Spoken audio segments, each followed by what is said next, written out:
क्या ताजमहल भी भगवान शिव के प्राचीन मंदिर को तोड़कर बनाया गया था? और जिसे आप ताजमहल के नाम से आप जानते हैं आज, क्या वो तेजो महल था या तेजो महालय था? क्या दुनिया के सबसे चर्चित और महान स्मारकों में एक ताजमहल के कुछ बंद कमरों में राज छुपे हुए हैं? ये वो सवाल है जो इस वक्त पूरे देश के सामने है।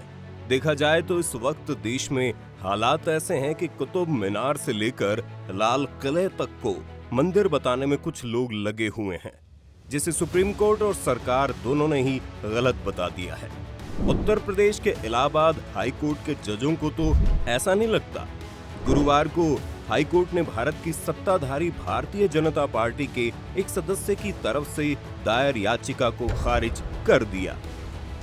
इस याचिका में ताजमहल के 20 से अधिक स्थायी रूप से बंद कमरों को खुलवाने की मांग की गई थी, ताकि स्मारक का सच सामने आ सके। लेकिन वो सच है क्या? क्या सच में इसके दरवाजे कभी नहीं खुले? दरवाजे खुले हैं और उनके अंदर क्या है, आज हम आपको बताएंगे। चलिए देखते हैं। ताजमहल एक मकबरा है जिसे मुगल बादशाह शाहजहां ने आगरा में यमुना नदी के किनारे 17वीं सदी में अपनी पत्नी मुमताज महल की याद में बनवाया था। ईंटों, लाल पत्थरों और सफेद संगमरमर से बना ताजमहल दुनिया की सबसे शानदार इमारतों में से एक है। इसे देखने वाले हैरान रह जाते हैं। इसकी जालियों पर की गई बारीक कारीगरी भी ध्यान खींचती है। ये दुनिया के सबसे चर्चित पर्यटन स्थलों में से एक है। लेकिन ताजमहल के इस इतिहास से रजनीश बहुत सहमत नहीं है। उन्होंने अदालत से कहा, हम सबको ये जानना चाहिए कि इन कमरों के पीछे क्या है। जिन बंद कमरों को खुलवाने की मांग रजनीश कर रहे हैं, उनमें से कई मकबरे के भूमिगत चैम्बर में बने हैं। ताजमहल के बारे में अगर सबसे भरोसेमंद सोर्स को माना जाए तो वहाँ कुछ भी नहीं है। क्या है इन कमरों में? एक कमरे तहखाने का हिस्सा है, जिसका इस्तेमाल गर्मियों के महीनों में किया जाता था। स्मारक के नदी की तरफ वाली छत पर कई कमरे कतार में हैं। रिवर फ्रंट की तरफ एक कतार में बने 15 कमरे हैं। यहाँ एक संकरे गलियारे से पहुंचा जा सकता है। 7 बड़े कमरे हैं जिनमें हर तरफ ताक है। 6 चौखाने कमरे हैं और 2 अष्टकोणीय कमरे हैं। बड़े कमरे सुंदर मेहराबों से नदी की तरफ खुलते हैं। कुछ कमरों में सफेदी के नीचे रंगीन नक्काशी के अंश हैं और बीच में एक तमगा है, इनके इर्द गिर्द जालीदार पैटर्न है।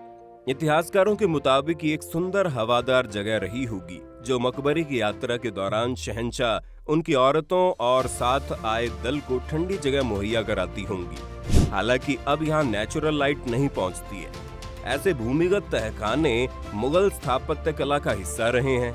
पाकिस्तान के लाहौर शहर में एक मुगल किले में नदी की तरफ खुलने वाले इस तरह के कमरों की कई सीरीज है। शाहजहां आमतौर पर यमुना नदी से नाव के रास्ते ताजमहल पहुंचते थे, घाट पर बनी सीढ़ियों पर उतरते थे और मकबरे में दाखिल होते थे। खुले हैं दरवाजे।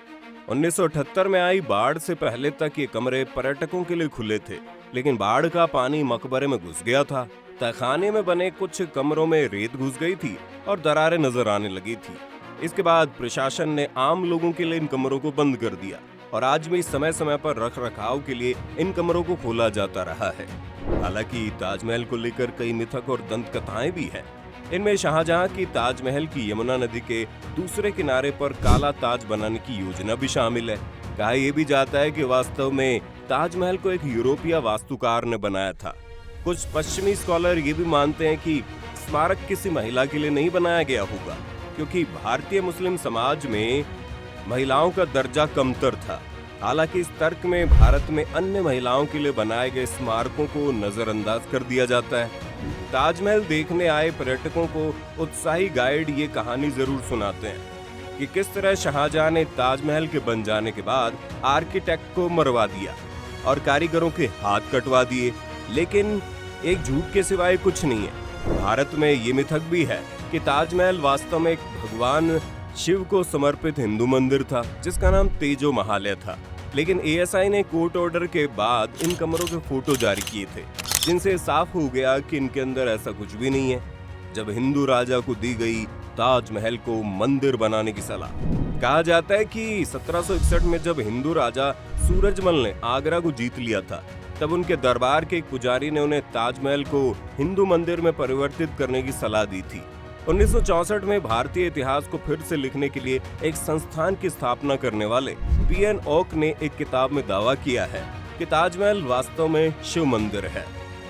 2017 में राजनेता संगीत सोम ने ताजमहल को भारतीय संस्कृति के लिए धब्बा बताया था क्योंकि आक्रमणकारियों की निशानी है, लेकिन बहुत से इतिहासकार ये कहते हैं कि ऐसा लगता है ताजमहल को लेकर सीरियस स्टडी कम हुई है और फिक्शन ज्यादा है। मुमताज के 4 वादे। ताजमहल को मुमताज के जन्नत के घर की कल्पना पर आधारित बताया जाता है। इसे जन्नत की तरह खूबसूरत बनाने की कोशिश की गई और बनावट के खास तरीकों को अपनाया गया। कहा जाता है मुमताज जब जिंदा थी तो उन्होंने शाहजहां से 4 वादे लिए थे, जिसमें पहला वादा था शाहजहां उनके लिए ताजमहल बनवाएंगे, दूसरा वादा था वो दोबारा शादी करेंगे, तीसरा वादा था बच्चों को लेकर नरमी बरतेंगे और चौथा वादा था हर बरसी पर उनके मकबरे पर आएंगे। लेकिन बीमारी और नजरबंद होने के कारण शाहजहां अपना चौथा वादा पूरा नहीं कर पाए। काले ताजमहल का सच। इसी तरह की एक कहानी ये भी है कि शाहजहां एक दूसरा ताजमहल भी बनवाना चाहते थे जो एक काला ताजमहल होता। उत्तर प्रदेश सरकार की ताजमहल पर बनी वेबसाइट पर दी गई एक कहानी के मुताबिक शाहजहां काले संगमरमर से एक और ताजमहल बनाने की इच्छा रखते थे। ये काला ताज मौजूदा मकबरे के सामने यमुना नदी के दूसरी तरफ महताब बाग में बनाने की योजना थी। शाहजहां इसमें अपना मकबरा बनाना चाहते थे, लेकिन शाहजहां का यह सपना पूरा नहीं हो पाया क्योंकि अपने बेटे औरंगजेब के साथ उनका टकराव शुरू हो गया और औरंगजेब ने शाहजहां को घर में नजरबंद कर दिया। इस कहानी का जिक्र यूरोपीय लेखक जैन बैप्टाइज टेवरनियर ने किया था, जो 1665 में आगरा गए थे। ताजमहल को बनाने की शुरुआत 1631 में हुई थी और ये 1653 में पूरा बनकर तैयार हुआ।